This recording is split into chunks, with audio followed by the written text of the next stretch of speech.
Assalamualaikum warahmatullahi wabarakatuh. Waalaikumsalam warahmatullahi wabarakatuh. Kepada yang terhormat Ibu Putri Kurnia Handayani selaku dosen pengampu mata kuliah Audit Sistem Informasi. Di sini kelompok kami akan mempresentasikan laporan audit sistem informasi yang berjudul Audit Sistem Informasi pada portal akademik Universitas Muria Kudus menggunakan COVID 5.0.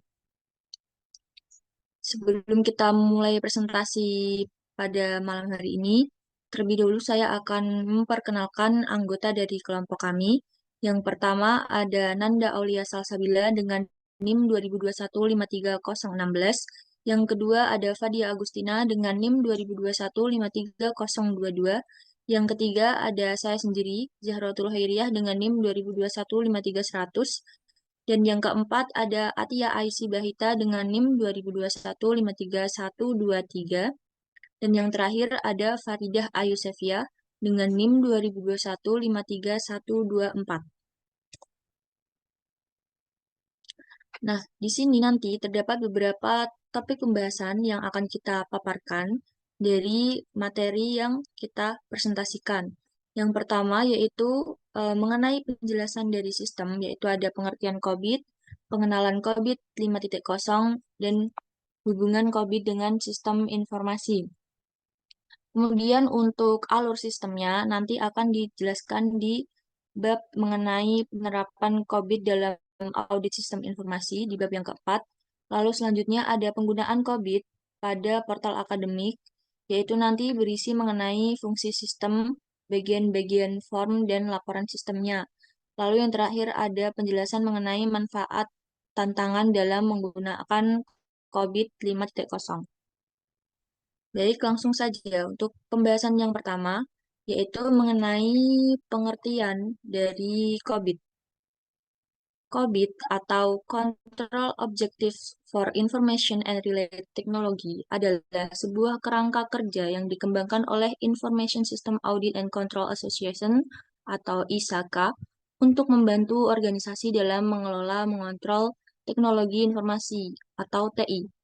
COVID memberikan panduan yang komprehensif untuk tata kelola TI, fokus pada aspek keamanan, integritas, efisiensi, operasional, dan pemenuhan regulasi.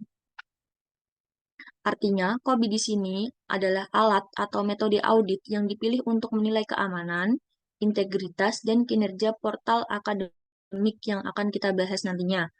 Melalui penggunaan COVID 5.0, tujuan audit mungkin mencakup penilaian terhadap kontrol keamanan, kepatuhan terhadap regulasi, dan optimalisasi pengelolaan teknologi informasi dalam konteks spesifik portal akademik di Universitas Muria Kudus.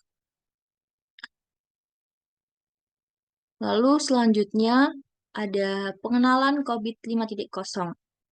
COVID 5.0 adalah suatu kerangka kerja atau framework tata kelola dan manajemen teknologi informasi yang dikembangkan oleh ISAKA.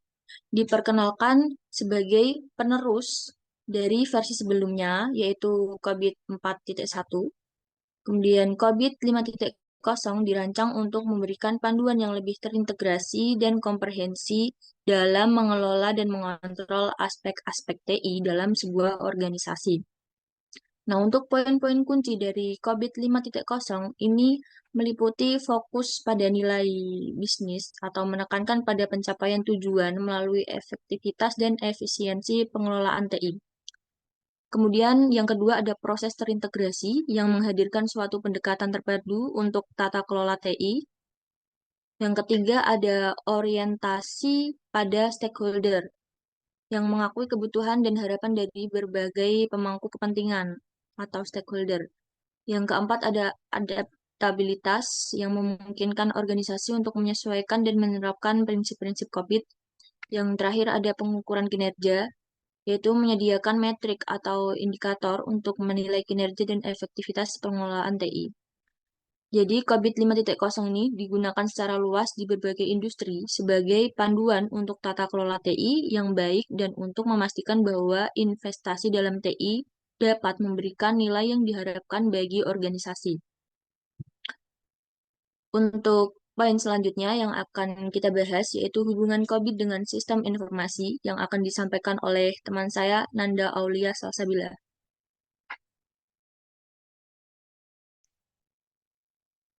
Hubungan COVID dengan sistem informasi ada beberapa item, yaitu yang pertama ada panduan tata kelola, yaitu memberikan petunjuk pengelolaan dan optimalisasi penggunaan teknologi informasi untuk mencapai tujuan bisnis. Yang kedua ada proses bisnis TI, identifikasi dan penjelasan proses bisnis TI ini dari perencanaan hingga evaluasi sistem informasi. Yang ketiga ada manajemen risiko, yaitu mendukung pengelolaan risiko terkait penggunaan sistem informasi melalui identifikasi dan kontrol risiko. Yang keempat, ada kontrol keamanan, yaitu menyediakan kontrol keamanan untuk melindungi data dan menjaga keamanan sistem informasi. Yang kelima, ada pengukuran kinerja, yaitu menyediakan metrik dan indikator kinerja untuk mengevaluasi pencapaian tujuan sistem informasi.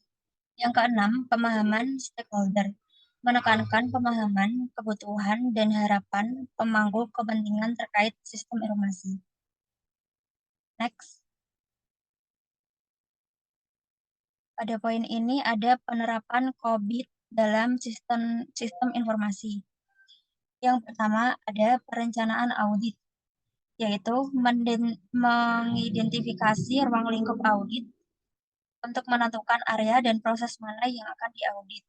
Dan juga ada identifikasi risiko, yaitu mengidentifikasi potensi risiko keamanan, kepatuhan, dan operasional dalam sistem informasi.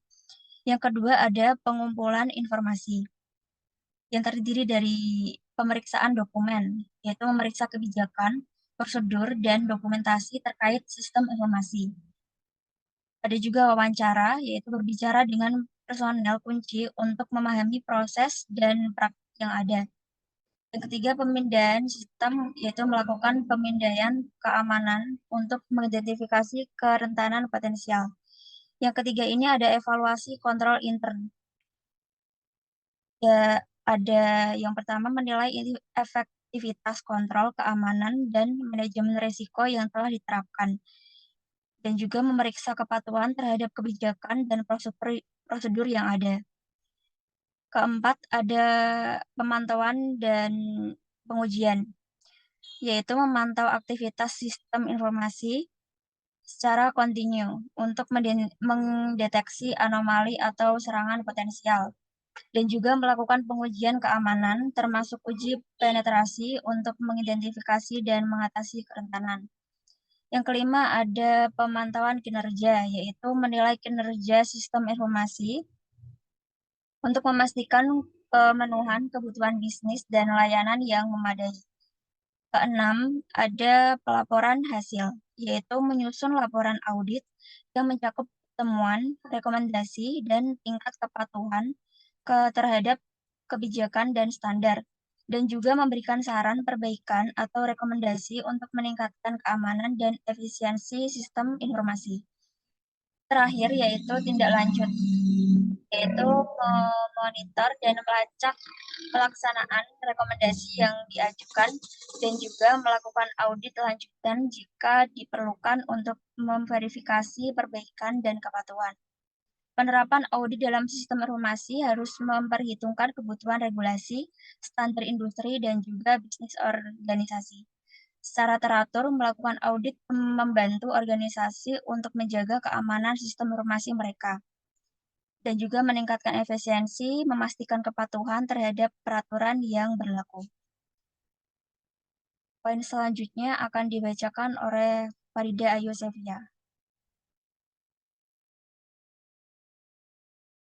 Baik, pada penggunaan COVID portal akademik UMK, gambaran sistemnya yaitu berikut ini. Yang pertama ada halaman login. Pada halaman login ini digunakan untuk masuk atau login ke sistem portal akademik dengan mengisikan username dan password yang telah dibuat. Next. Pada bagian yang kedua yaitu ada menu akademik. Pada menu akademik ini berisi mengenai menu-menu akademik yang terdapat pada portal akademik. Next.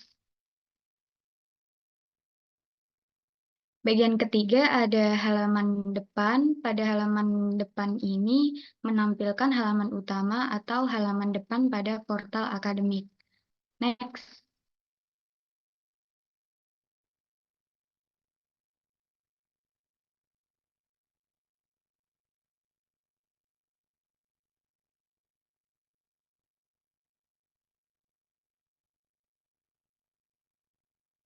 Pada bagian keempat ini yaitu ada menu profil. Pada menu profil ini berisi data pribadi pengguna portal akademik.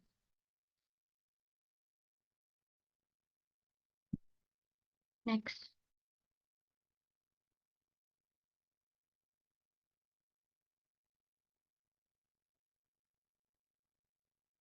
Pada bagian kelima yaitu ada menu keterampilan wajib. Pada menu keterampilan wajib digunakan untuk pendaftaran atau entry mata kuliah keterampilan wajib.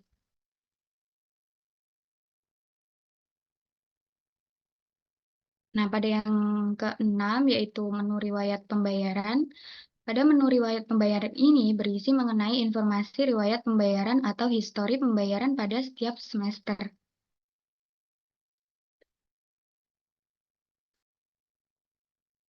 Nah, yang ketujuh ada menu panel pembayaran. Pada menu ini berisi seluruh mata kuliah yang ditawarkan pada mahasiswa untuk semester aktif.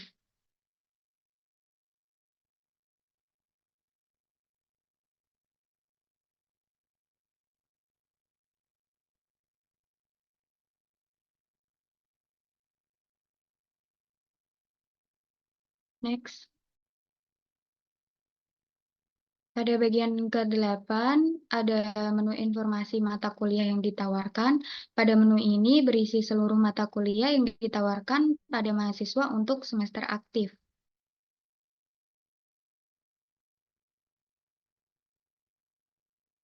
Next.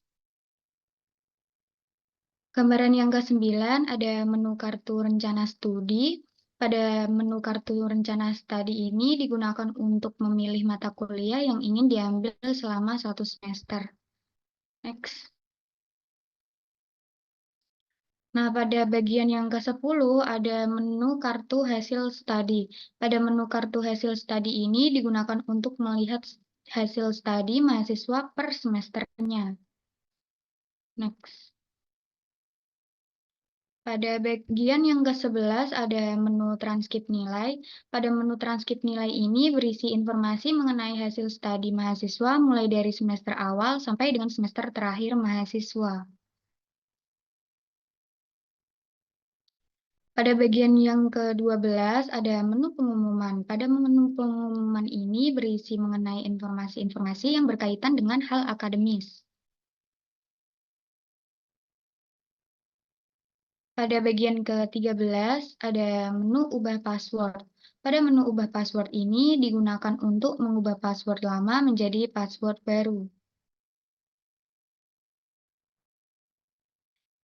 Nah, di dalam penggunaan COVID pada portal akademik UMK, observasi sistem portal akademik berdasarkan kerangka kerja COVID 5.0 ada beberapa macam, yaitu deliver di SS1, service level agreement di SS2, manage third party service di SS3, information security di SS4, ensure system quality di SS5, identity and access management di SS6.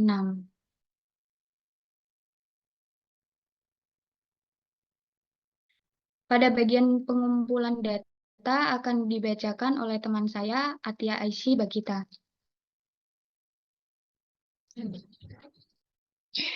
Selanjutnya yaitu teknik pengumpulan data. Pada penelitian terhadap portal akademik dilakukan dengan menggunakan teknik pengumpulan data yang cermat, yaitu dengan teknik pengumpulan data, observasi langsung, dan wawancara, di mana observasi langsung diterapkan untuk memeriksa secara real-time interaksi pengguna dengan fitur-fitur portal. Sementara wawancara dilakukan dengan mahasiswa selaku pengguna langsung dari portal akademik. Tujuan dari kombinasi teknik observasi langsung dan wawancara ini adalah untuk mendapatkan pemahaman yang lebih mendalam mengenai pengalaman pengguna, mengidentifikasi tantangan yang dihadapi, dan mengeksplorasi harapan terhadap potensi perbaikan dan pengembangan portal akademik. Next. Selanjutnya yaitu perhitungan nilai maturity level, di mana rumus dari nilai maturity level sendiri yaitu jumlah jawaban dikali nilai jawaban dibagi jumlah total pertanyaan. Skala yang digunakan untuk menentukan level kapabilitas menggunakan skala N, P, L, dan F, di mana setiap penilaian memiliki tingkat pencapaiannya masing-masing.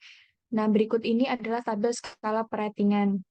Yang pertama ada not achieve atau tidak tercapai dengan tingkat pencapaian 0 sampai 15%. Yang kedua, partially achieve atau tercapai sebagian, di mana tingkat pencapaiannya lebih dari 15 sampai 50%.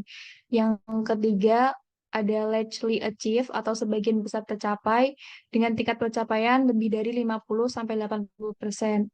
Dan yang terakhir ada fully achieve atau tercapai penuh dengan tingkat pencapaian lebih dari 85% sampai 100%. Pendekatan penilaian ini akan menentukan tingkat level, dimulai dari level 0 hingga level 5, dengan peringkat yang dijelaskan sebagai berikut. Yang pertama ada level 0 atau incomplete proses dengan indeks maturity-nya 0,00 sampai 0,50 dengan keterangan proses TI tidak diimplementasikan atau gagal mencapai tujuannya. Yang level pertama level 1 atau perform proses dengan indeks maturity levelnya 0,51 sampai 1,50 dengan TI telah diimplementasikan dan mencapai tujuannya. Lalu level yang kedua atau manage proses dengan indeks maturity levelnya 1,51 sampai 2,50. Dengan keterangan proses TI telah dikelola dengan baik dan menghasilkan produk yang terkendali dan terpelihara. Level yang ketiga atau established proses dengan indeks maturity-nya 2,51 sampai 3,50. Dengan keterangan proses TI telah terdefinisi dengan baik dan terstandarisasi. Level yang keempat yaitu predictable process dengan indeks maturity-nya 3,51 sampai 4,50 dengan keterangan proses TI telah dilakukan secara konsisten dengan batas-batas yang terdefinisi. Level yang terakhir atau level yang kelima, perhitungan selanjutnya berdasarkan data yang diperoleh dilakukan perhitungan untuk setiap kontrol dalam proses DSS yang telah dijalankan. Sebagai hasilnya, nilai tingkat kematangan atau maturity level untuk 6 proses dengan nilai-nilai sebagai berikut. DSS yang pertama, indeks kematangan 3,96, tingkat maturity modelnya 4. DSS yang kedua, indeks kematangan 3,51 dengan tingkat maturity model 4. DSS yang ketiga, indeks kematangan 4,3 dengan tingkat maturity modelnya 4. DSS yang keempat, indeks kematangannya 4,4 dengan tingkat maturity modelnya 4. DSS yang kelima, indeks kematangannya 4,5 dengan tingkat maturity modelnya 4. DSS yang keenam, indeks kematangannya 4,5 dan tingkat maturity modelnya 4. Jadi, berdasarkan hasil evaluasi dari subdomain proses DSS, ditemukan bahwa tingkat kematangan portal akademik Universitas Muria Kudus telah mencapai level 4 dengan indeks kematangan sebesar 4,195. Next.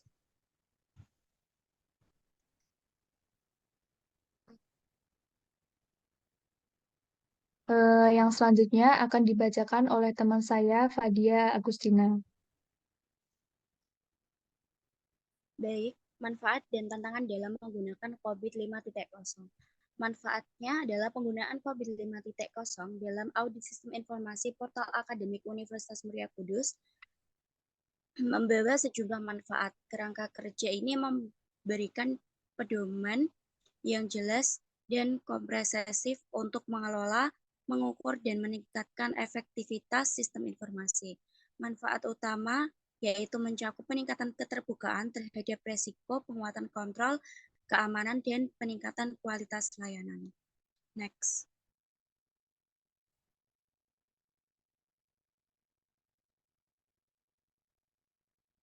Tantangan dalam menggunakan COVID 5.0.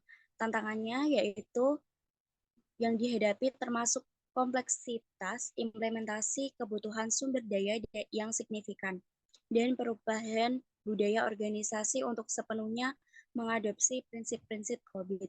Dengan memahami manfaat dan tantangan ini, organisasi dapat memaksimalkan nilai tambah dari penerapan COVID 5.0 dalam tata kelola teknologi informasi mereka. Selanjutnya, saya kembalikan ke moderator. Baik, mungkin itu saja yang dapat kami sampaikan dari presentasi yang telah kami sampaikan. Ya, oke, lanjut. Pat, Gak oke, apa-apa, Pat. Ya, gak apa-apa, nanti mendikat Nanda. kesimpulan dalam hal ini, dalam melakukan audit terhadap sistem informasi portal akademik Universitas Muria Kudus menggunakan kerangka kerja COVID 5.0, dapat disimpulkan bahwa portal tersebut telah mencapai tingkat kematangan level 4 dengan indeks kematangan sebesar 4,195. Hasil evaluasi ini mengidentifikasikan konsistensi dalam menjalankan proses-proses DSS, Deliver, Service, and Support. Dengan penerapan rekomendasi ini, portal akademik akan dapat terus meningkatkan mutu layanan dan adaptabilitas terhadap perubahan kebutuhan pengguna. Penerapan COVID 5.0 membuktikan diri sebagai alat yang efektif dan mengukur, mengelola, dan meningkatkan tata kelola sistem informasi secara baik. Saya kembalikan ke moderator. Saran, anjir. Kenapa apa iki? Tak baleni.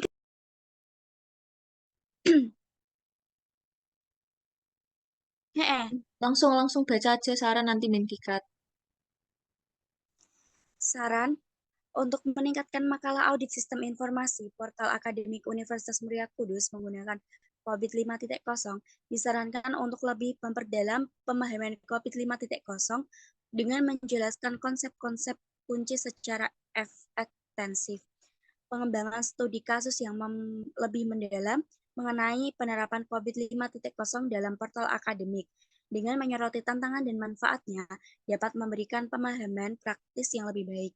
Disarankan juga untuk memberikan penjelasan lebih rinci mengenai implementasi rekomendasi yang diajukan dan menyertakan perspektif pengguna akhir untuk memberikan konteks pengalaman langsung.